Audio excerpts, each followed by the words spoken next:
Hey, welcome to the Social 333 podcast. I'm your host, Chris Bentley. Today, my guest is Marvin Karlow. Marvin, welcome to the show.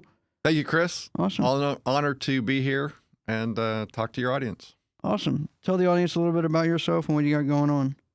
So I am a lower middle market investment banker, which is a mouthful. So what that means simply is if your business is worth less than $100 million, which means you probably have less than $10 million in net profit or EBITDA, then when you are ready to sell your business, I'm somebody that you should or might like to talk to, because that's what we do. We help people sell their businesses.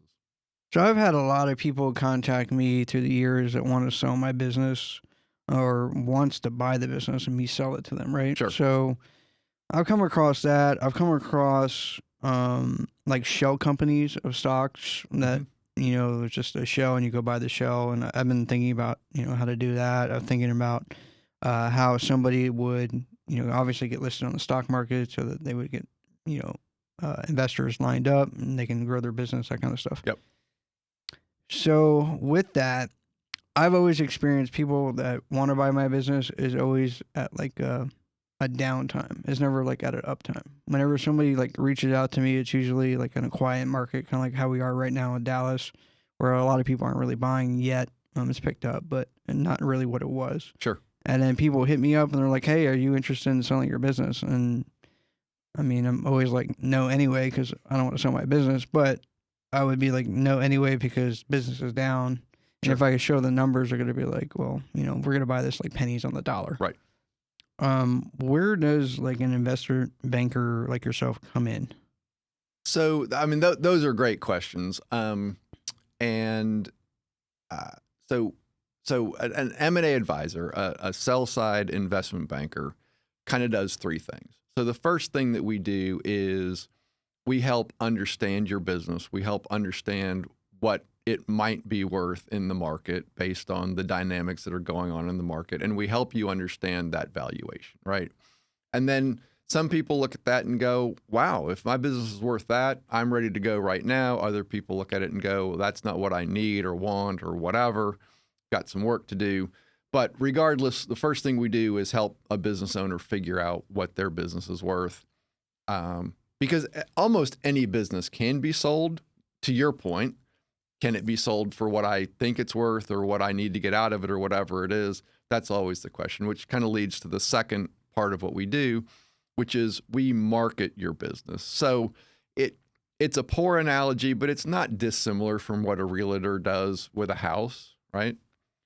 They do the market comps. That's where they start. And then they take a bunch of pretty pictures and then some drone video and whatever, and they list it on realtor.com or Zillow or wherever it is, right? Okay, so we do the same thing, hopefully in a more sophisticated way, Right. but the second phase is marketing. And then almost all businesses will get some amount of interest. Some of them get a ton, some of them get a little bit. I always say it only takes one, right? But typically for us, we have multiple buyers interested in a business. And unlike a lot of investment bankers in the lower middle market, we don't put a price tag on anything. We do everything as an auction. So again, in real estate terms, think about this like the agent open house. You got 50 people in your house all at once and you get 10 offers, by 5 p.m. and you get to pick. That's what we're trying to create. And frequently we do. And then the final phase is getting an offer and getting it negotiated and getting it signed is only about half the game. The other half is the due diligence, the legal work, the purchase agreement, and all the mechanics that go into actually getting a buyer through from I'm super interested to I have a check and I'm ready to close.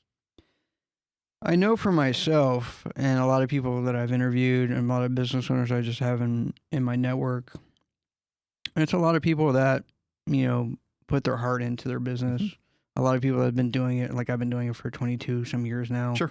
And then somebody just, I get a random email or a random call, hey, I want to buy your business, right? And you kind of take it as like the same people that say your website sucks, right? Like the same thing, and you're just like, dude, like I spent hours, like, putting that website together, and then you send me an email that says it sucks, right? So then I kind of get the same, like, it's kind of a disrespectful thing. I think a lot of people get it where it's like, I've been sweating and doing all my stuff, and now you want to buy my business, and it's, like pennies on the dollar or Right. just something that isn't right. And then I noticed, like, kind of on the back end, because I got into trying to franchise my business, Mhm. and it's the first question is usually, do you have processes like set up? Mhm. And I think that's another thing that a lot of small business owners don't have, which is they generally wear all the caps in the business, especially starting out. Sure. So you got somebody that knows all the accounting, knows all the steps, knows all the training, and they don't document anything. It's just Right. all in their head. Sure. What happens then? So like, say like I contact you and I say, hey, you know what? I'm getting older, about to turn 48. I've had enough, thrown in the towel. I want to sell my business. Right. Outside of like the accounting part of it, I mean, how can you pitch it to somebody that doesn't have the processes, doesn't have everything else set up? So a couple of things. The first thing is that I always try to tell prospective clients is there's no such thing as a perfect business. There isn't. Every business could be better. Every business, whatever stage it's at, I don't care whether it's someone who's making $5,000 a month on Etsy, or General Electric, right? They're trying to get better. They're trying to get better. Okay. Right. So there's no such thing as perfect. So don't, let perfection be the enemy of good enough. Right.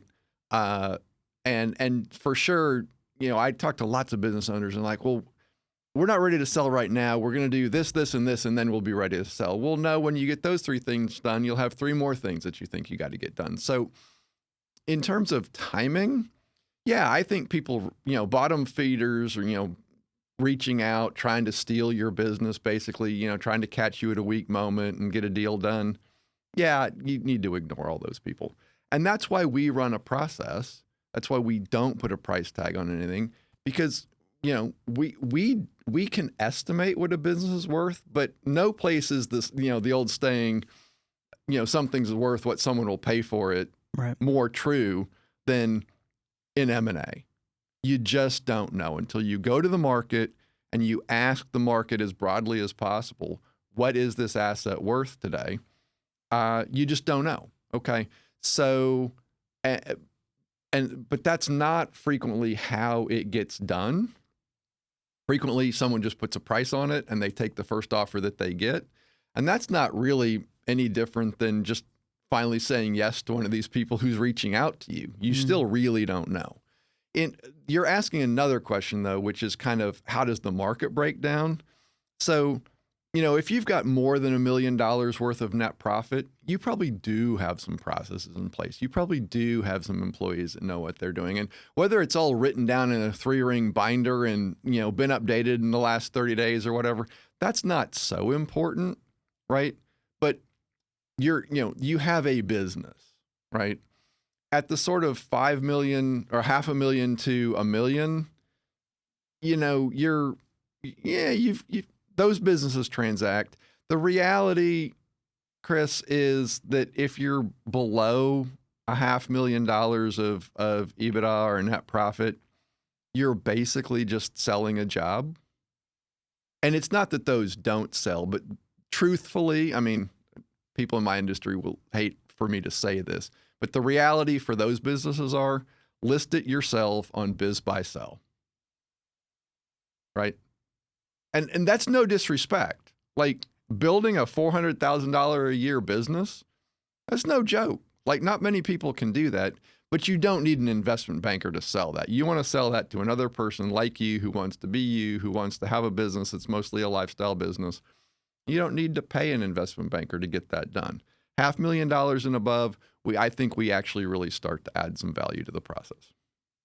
That kind of brings me up to like, when is a good time to sell? Like, is it, I hate to say it, like when the person has had enough, or I know a lot of times it'll be a situation where maybe you wait too long and then the person passes away, right?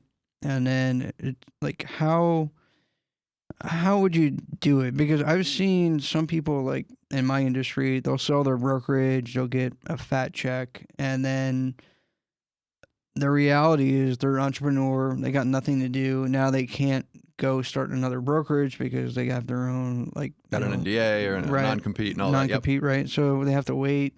So now they're doing, I don't know, I don't want to call anybody out, but just different things, different businesses. But it's like they took their soul away because that's all they did for, like, you know, like myself, that's all I did for years. And then you're like, okay, well, Chris, you can't sell any houses anymore. You can do whatever you want, but just can't do that. Right. Just not the one thing you're really good at. And then I'm like, well, what do I do every day? Right. And Right. then you kind of go into this, I hate to say it, but like a depressive mood because you're like, well, what am I going to do all day? You know, I can go on vacation all day long, but at some point, you know, you only take get so many bored. vacations. Yeah. Right. You only play so many rounds of golf. So I think it's a great question. My stock answer to that question is when you're ready. Okay. So I don't think that there is a right time to sell your business as much as there are wrong times to sell your business. A bad time to sell your business is when you're burned out. Like, I would like to see you sell your business before you get to the point where you're burned out. Now, if you've gotten to burned out and you don't see a path to not burned out, well, this is probably a good time to sell your business because things are going to get worse from here, not better, right? But I think most of us, especially if we're business owners and entrepreneurs, we kind of like to be in control of our own destiny, right? Like, we want to be doing things intentionally. And so I think not selling your business by accident or by default or because some random person reached out and you caught you in a weak moment or whatever, I think those are bad times to sell your business. They're not, maybe they're good things to sort of initiate the conversation about selling your business. But I think the right time to sell your business is when you're ready to close this chapter and move on to the next one. Even if you don't necessarily know what it is, you just kind of know in your gut, this chapter is coming to a close. We're sort of getting to the end. And then be intentional about it. Again, it doesn't have to be perfect, right? There are some things that you can do if you've got a little bit of runway, like you can make sure your financials are in good shape, right? You can stop running the boat, the house, and the mistress through your, through your P&L, right? I mean, there's some things you should probably stop, right? Potentially. You can document some processes. You can make sure your corporate documents are in order, right? You can go dig through your records and find the EIN proof from, from the IRS and some other stuff like that, right? I mean, and then after that, kind of where you are is where you are. And buyers, interestingly enough, buyers look at the things that you view as negatives about your business as opportunities. I was literally just having a conversation with a potential buyer for a business I've got listed on the way down. And he's like, well, why didn't the owners do this? Why didn't the owners do that? Well, have they thought about this? I'm like, Alex, his name was Alex. Alex, those are all your opportunities, right? I can't explain to you why they haven't done them. What I can tell you is if they'd done all of those really great ideas, the price would be much higher than the one you're thinking about paying, right? So this is the meat on the bone for you. This is what's left for you to do. They've gotten it to A, you're going to get it to B. So be intentional, I think, is really the short answer to your question. Be intentional about selling your business. That's a really good analogy because I was just thinking about what I used to do when I was younger. I used to drag race cars, especially muscle cars, and somebody would have in their, like, it's not like how it is now where it's like super expensive. Right.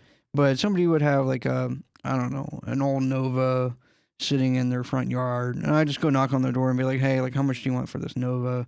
And they'd be like, oh, I don't know, like, give me $500 and like bring your truck, back it up and like pull it out of my driveway and like, bring some sand to get the oil and stuff off the garage floor. Right. And I would be like, as a kid, I'd be like, hell yeah, like, here's $500. I was working at a gas station and junkyard and at the Chevy land at as a GM tech. So I was like happier than pie. I was like, thank you. Like, like I didn't care if it had bad paint. I didn't care if exactly had a flat tire. Like, I had all that stuff. So I kind of get the analogy now.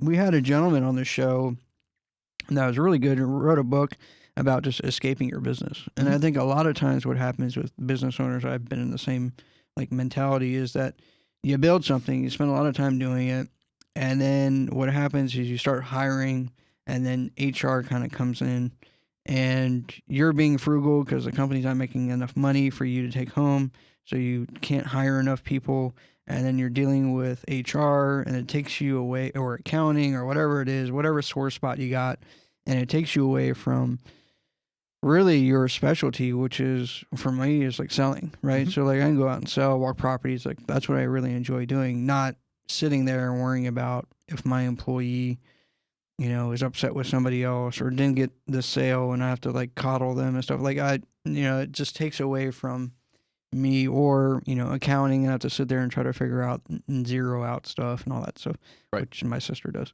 And then they get to the point where they're like, you know what, like I built something great. I love selling, or I love doing this. In my situation, let's just say selling. And now like I'm burnt out, and I can't afford to hire somebody, or, I don't want to hire anybody else, or like I just can't take it anymore. I think those are like really bad weak points to sell. Really bad weak points. Versus being like, hey, look, we had an outstanding year.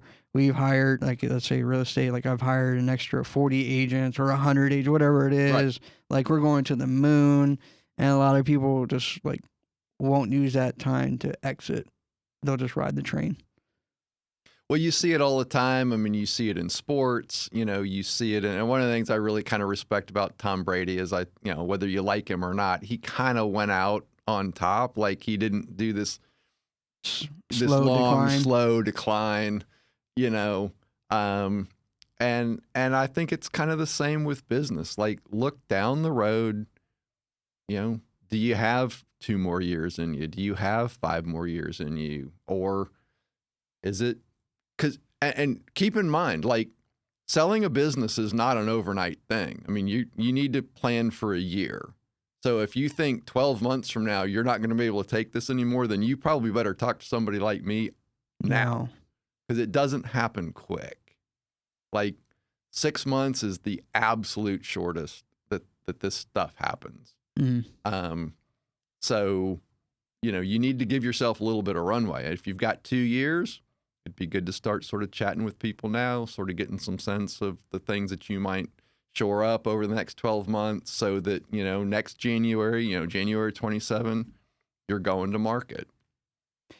Outside of just a company not making enough money or too much debt, like what makes a company unsellable?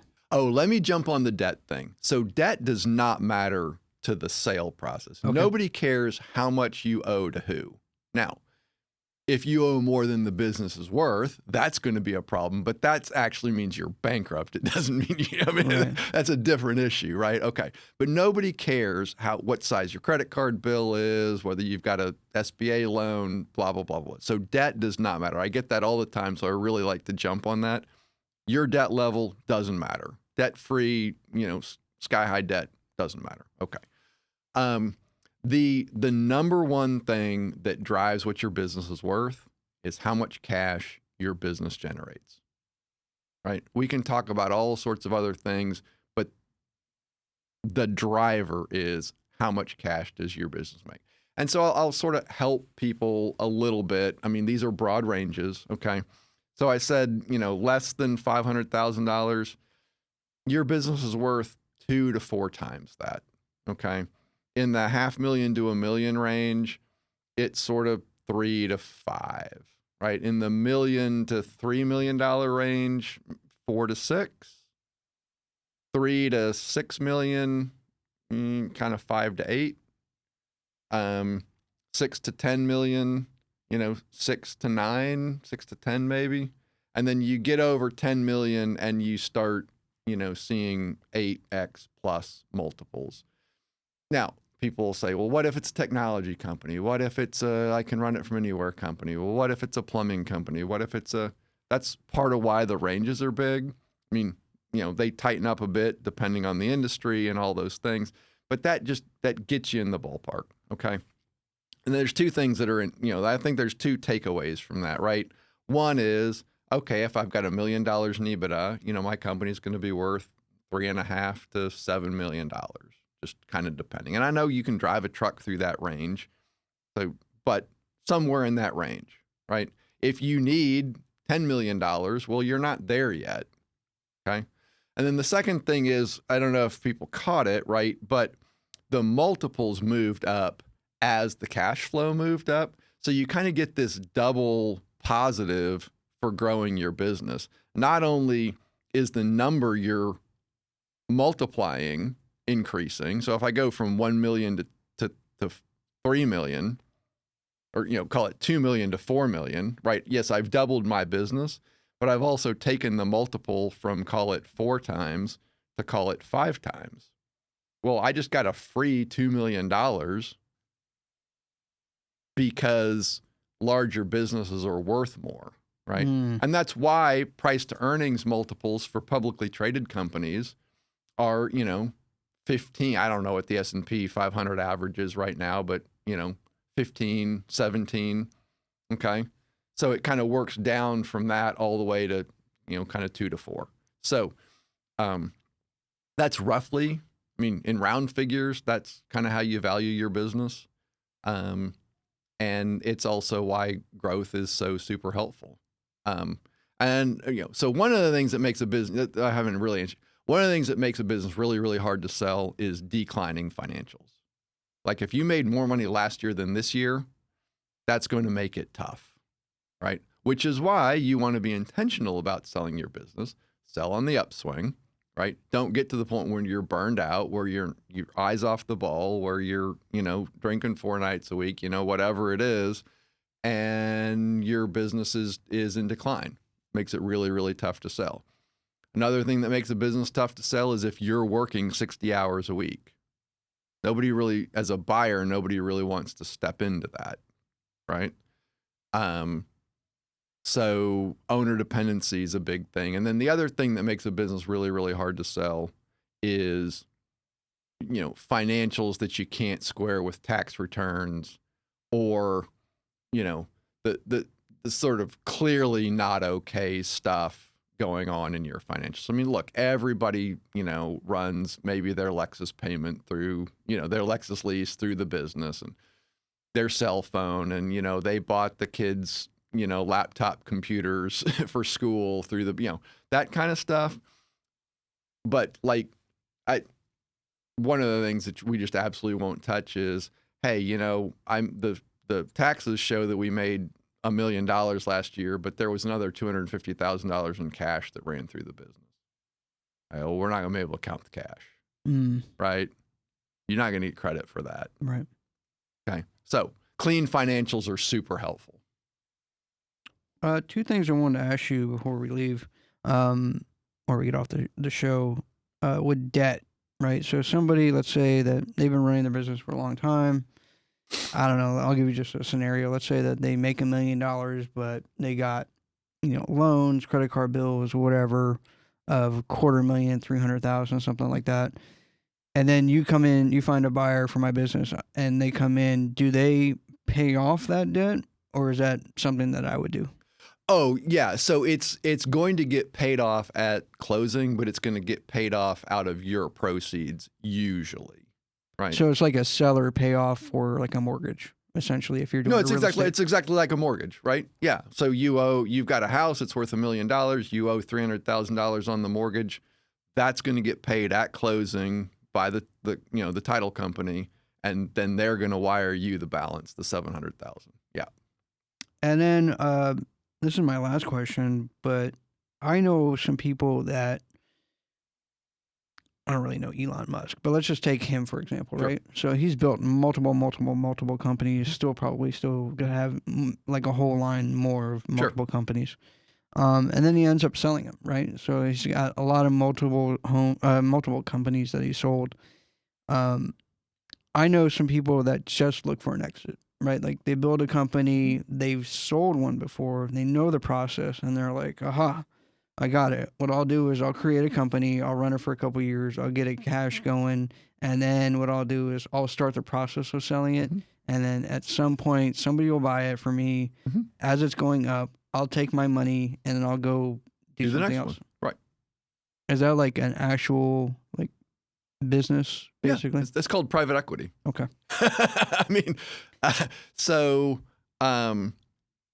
So they're sort of the 0 to 1 people, right? So they're the people that just start with them and an idea, and they put some money in it, and then they start hiring employees, and they build a company, and they get it to a certain point, and they decide to sell it. Okay, that's great. And whether that decision is 30 years after they started it or 3 years after they started it, right? It just kind of depends. Okay. And the sort of people that finance that would be called venture capitalists, right? So sometimes you're the venture capitalist if you're just doing it with your own cash. But if you've got an idea and you go to Sand Hill Road and you get financed for whatever, okay, that's kind of the 0 to 1 state, right?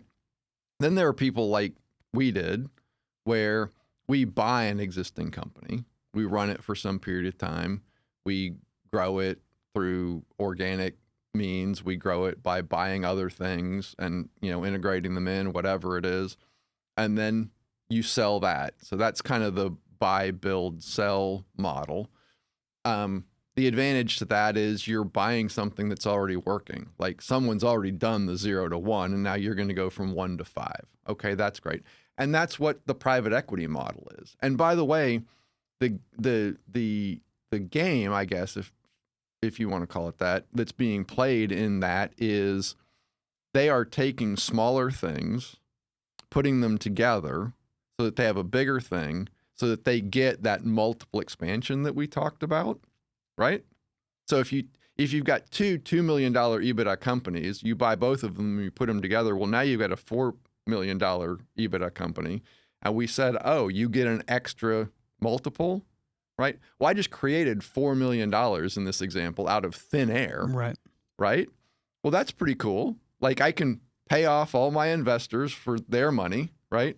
And you and I, as the private equity guys, well, we just made $4 million. Pretty sweet. Pretty sweet. Yeah, I've been thinking about a lot of that stuff that I've been talking about. So you shed a lot of light onto kind of where my head was going, and really clarified a lot of stuff. Marvin, if somebody wanted to get in touch with you, wanted to maybe learn more about private equity or investment banking or selling their business, where would they find you? So listen, I love talking to business owners. I'm passionate about it. I don't care what stage you're at. I don't care what you think, what might be good or bad about your company. I love talking to small business owners. So email me, marvin.karlow@raincatcher.com. I'll respond. We'll set up a time. We'll get on the phone. We'll have a great conversation, and I'll see how I can help. So marvin.karlow@raincatcher.com. It'll be in the show notes. Marvin, I appreciate you being on the show. Thank you, Chris. Awesome. Great to be here.